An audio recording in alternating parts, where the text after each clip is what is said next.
multiple organizations from multiple walks of life. You know, the accountant club, chemistry club, psychology club, biology club. We have the veterans organization, Greek life, intramural sports. You know, whatever it is that you want to do, if you want to be involved in it, you have the ability to. For traditions, we have in the fall time we have the Welcome Back Bash, which is usually the first or second week of school, as well as Fall Fest, which is usually late October. There are definitely collegiate athletics up here at LSUS.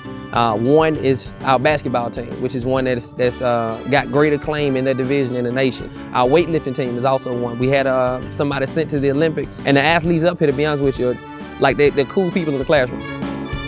We have a full physical education facility. You know, I've used the gym in there quite a few times, especially over the last summer. LSU has supported the transition from high school to college.